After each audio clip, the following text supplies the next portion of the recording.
that's the perfect segue to get into our first story here, which is, of course, Star Trek Prodigy has been canceled after one season at Paramount Plus. Now, this news dropped yesterday where basically Paramount's canceling a number of underperforming shows, but they're not just canceling them. They're literally pulling them off the streamer so that no one can watch them ever again. And Star Trek Prodigy, which was their animated kind of like kids, teens targeted type show starring Captain Janeway, it didn't get a very warm reception to begin with, and it doesn't seem like many people tuned into it. I personally never watched it simply because it didn't look like Star Trek to me. But Vader, I know that you're a big fan of animated fare. So, like, what was your take on Prodigy? I've watched probably 4 episodes, enough of this to try and get me into it. But then I just said, no, this isn't for me. This isn't Star Trek. It doesn't feel like Star Trek, like most of Kurtzman Trek. Anything having that he has his tendrils on, it doesn't feel like Star Trek. It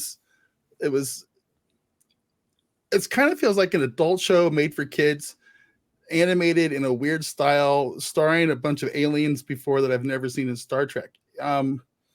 You got the rock person, the mist person, the I think it's what the pig people, what are they called? I forget their names, but one of them is supposed to be one of those that's designed really poorly, and it's just, and the main characters aren't anything like I've ever seen in Star Trek before either.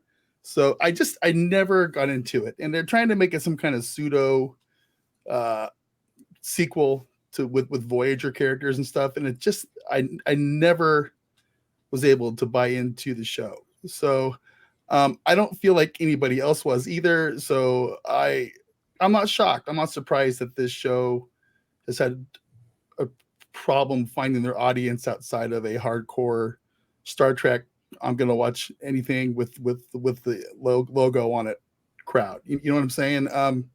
Not surprised this is getting canned at all. No, Shane, I know that you've watched this show. So what was your take on this? Do you think that it was unfairly canceled and maligned? I tell you, Vader, you screwed up, man. You needed to watch one more episode. And then it would have happened for you. Here's the thing about Prodigy. Of all the Star Trek new Trek shows, Prodigy probably had the most Star Trek heart.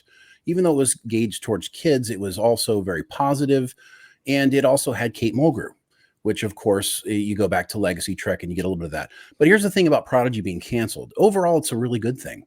And the reason it's good is because the cancellation of Prodigy is going to leave room for a little show called Star Trek Legacy.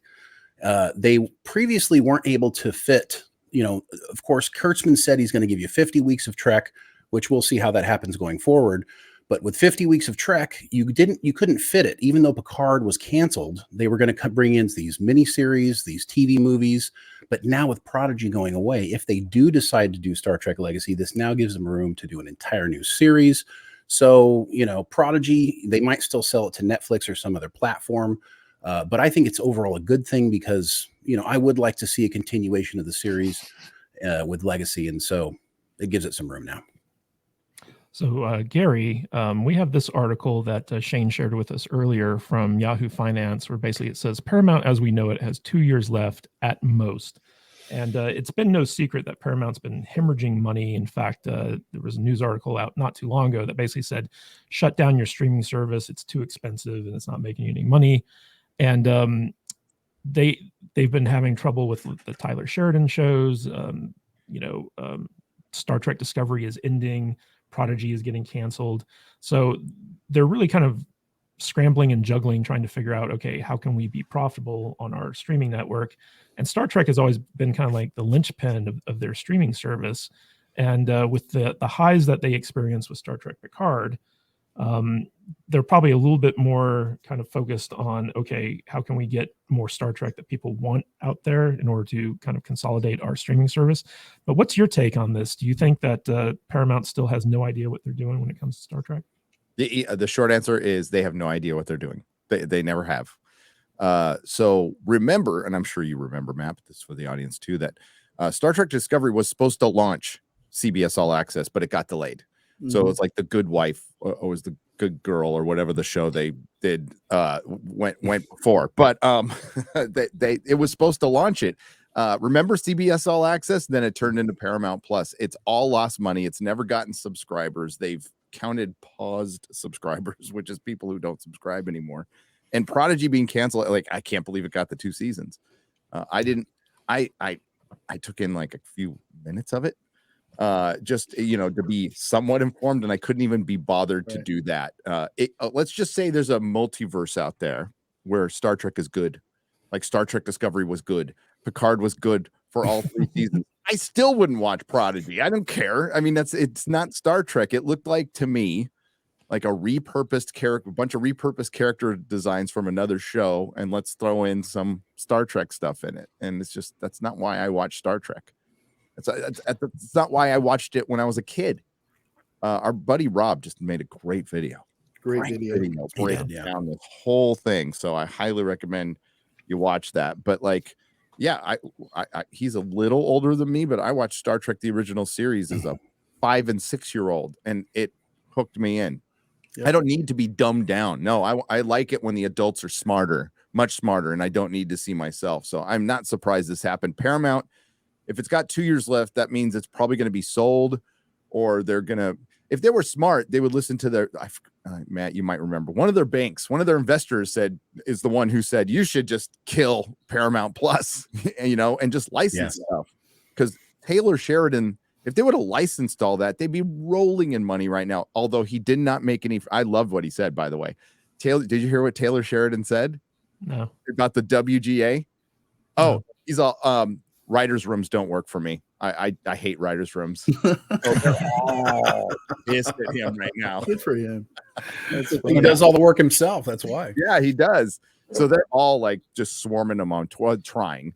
So the WGA members are trying to swarm him on Twitter.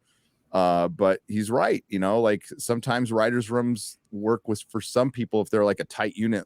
But like even when Joss Whedon had a quote unquote, he didn't have a room. He had a bunch of people he worked with that he liked and understood. But Joss was in charge for Buffy and Angel. And that's the way it needs to be. You can't mandate that stuff. So I think Paramount needs to license their stuff. Will they be smart enough to just shut down their streaming service and do that? I doubt it, Matt. They'll probably get sold to Apple or something. And Star Trek will get relaunched again. Well, what's funny is so like there's this whole like kind of concept of the streaming wars, and it all started around the lockdown when all these studios started coming out with their own streaming services. And the only studio that did not come out with a streaming service was Sony. And a lot of people are saying Sony has been the winner of the streaming wars because while everyone else has been sinking money into this sinking ship, Sony has just been licensing out their content and making a ton of profit off of it without any of the headache of having to manage a streaming service. And they do have the number one movie of 2023 so far. Yeah, and it's very interesting, kind of like hindsight being 2020 and stuff like that. But what do you guys think that this Prodigy cancellation bodes for another animated Star Trek show like Lower Decks? Do you think Lower Decks days are numbered as well? I mean, I don't know. I think that Lower Decks has got a good audience. It's strong. It's probably second most viewed now. So I think Lower Decks was actually beating Discovery in views, but Strange New Worlds is kind of a little bit more than Lower Decks. So I think it's probably safe because it's a little cheaper. But I mean, the days are numbered for most of the Star Trek shows, in my opinion. If they don't pull something out, I mean, I think we're going to end up with. I don't even think Starfleet Academy is going to happen after the writer's strike goes down. Once they realize they can't afford it, I think that's probably gone as well. The funny part about Lower Decks is that like Star Trek season or like Picard season 3 and Terry, Lower Decks is made by a guy who is an actual fan of Star Trek.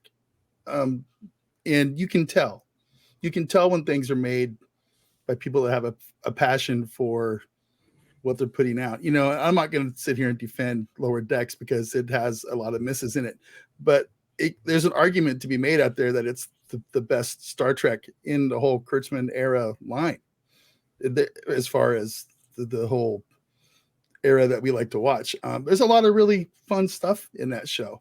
Now, is it great? No, but there's some gems in there. I enjoy watching Lower Decks from time to time, but there's also some really huge and goofy misses, but it's a cartoon. You know, it's easy for me to take Lower Decks and just kind of stick it in this weird universe with Rick and Morty and stuff in it. You know, so it is what it is. But I think all these Star Trek shows are probably heading towards the end here sooner than later. Well, Gary, you know, Paramount's come out and basically said that they're kind of readjusting their strategy when it comes to Trek to be more kind of like either movie or miniseries focused. We have the Section 33, is that 31. correct? 31. Section 31 with Michelle Yeoh, which now that she won an Oscar, she's like, okay, I'll do like 4 episodes and like that's it. Yeah. And also doing these like shorter miniseries event things cuts down on the cost of production and all that stuff. What do you think Paramount's strategy is going to be with Star Trek going forward? I don't think we'll ever see a movie. That you'll hear a lot of talk about it, but they will crunch the numbers and see that nobody will watch it, no matter what happens. I mean, I agree. If Paramount has 2 years left, if Paramount Plus has 2 years left, that Star Trek has 2 years left. I mean, that's pretty much it. And at that point, I don't know. I think it just goes away for a little while and back into comic books and books.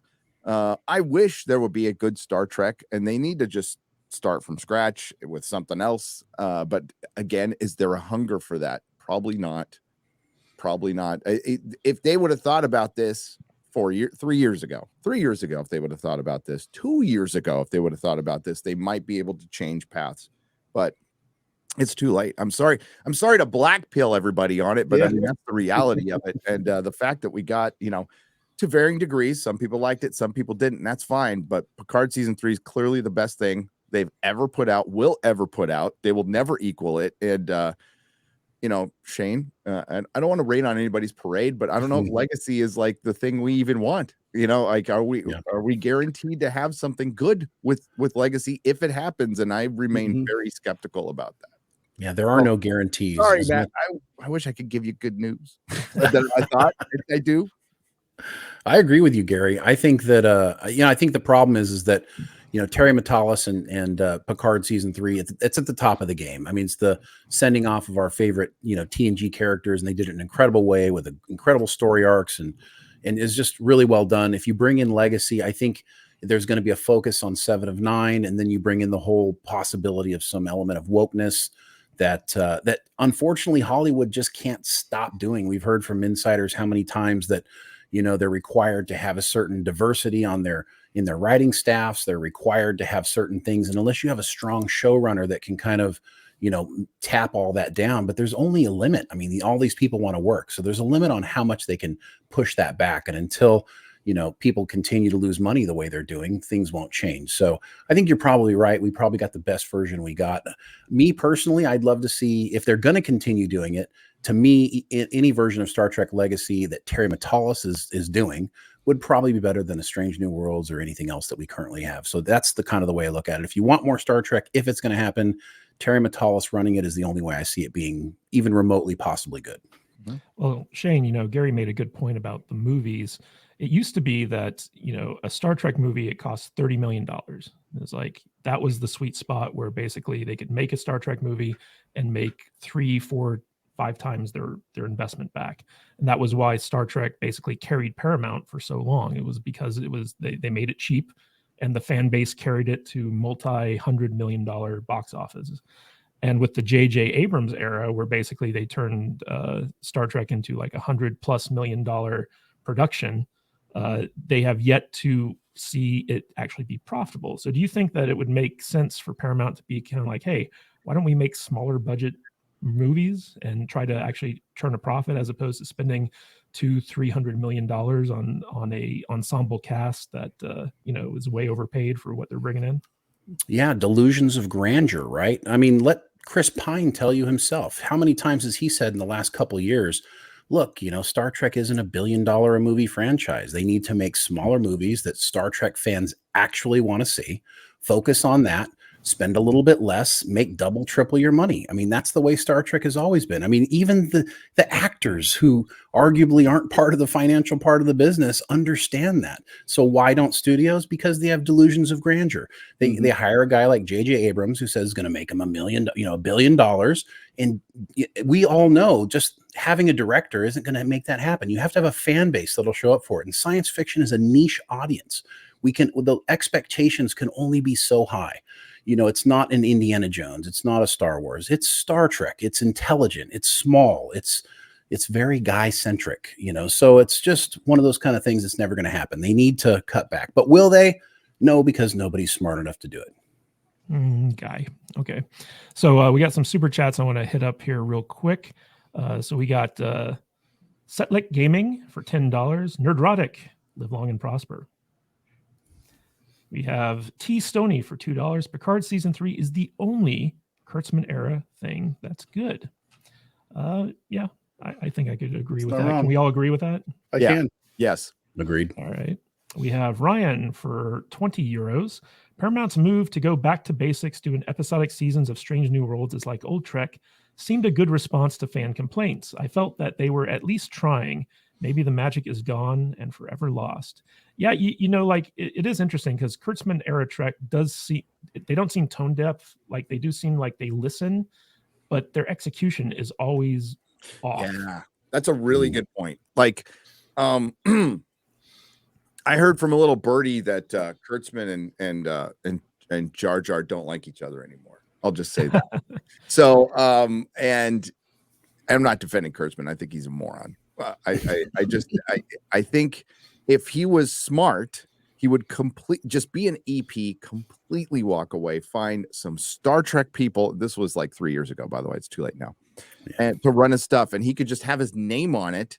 He'd be like Aaron Spelling. You get the money together, but creatively stay the hell away from it, right? And he didn't, and it still like permeates. Like Michelle Paradise is the showrunner for Discovery. Discovery. She's terrible. Doesn't know anything about Star Trek. Doesn't know anything about science fiction or fantasy. Yeah. We got the same problem with Hisrich over at The Witcher. You're bringing in people who these are niche things that you need to know about, or you will not be able to produce them. And we have had years of evidence of it. And you're right, Matt. You're absolutely right.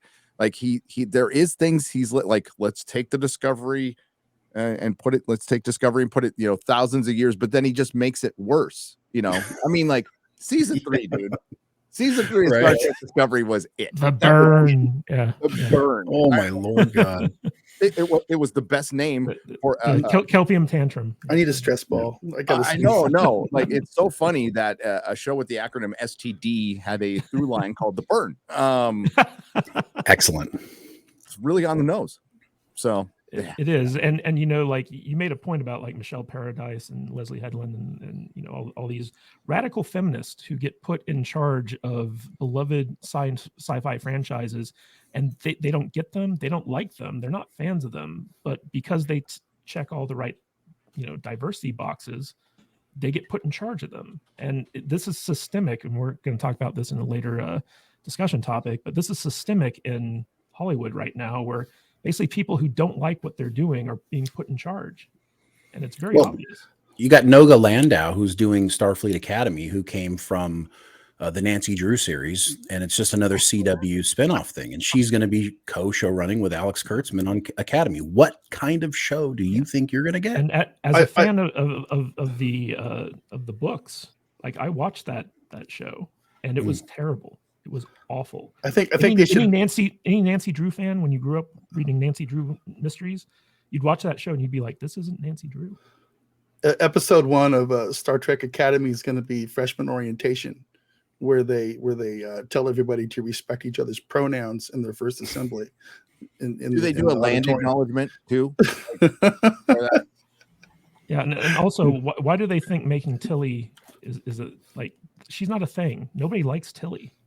No. Right? Well, a certain group likes Tilly. That's why. Okay, so Latino Slant for $5.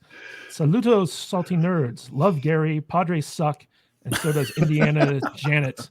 Mango owes Kadish a huge apology. And we're going to talk a little bit about that a little bit in a different video. Yeah, he does.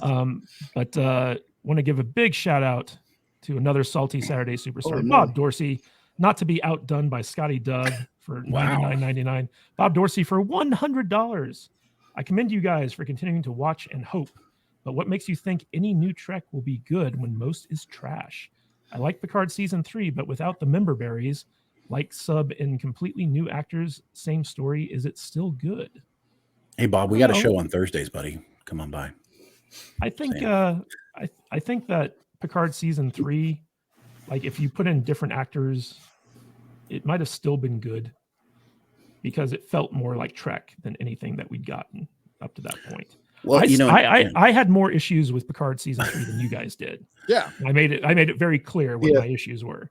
Well, you had a mental breakdown during episode 8, so I get it. Yeah, you lost your favorite character and you got a little crazy.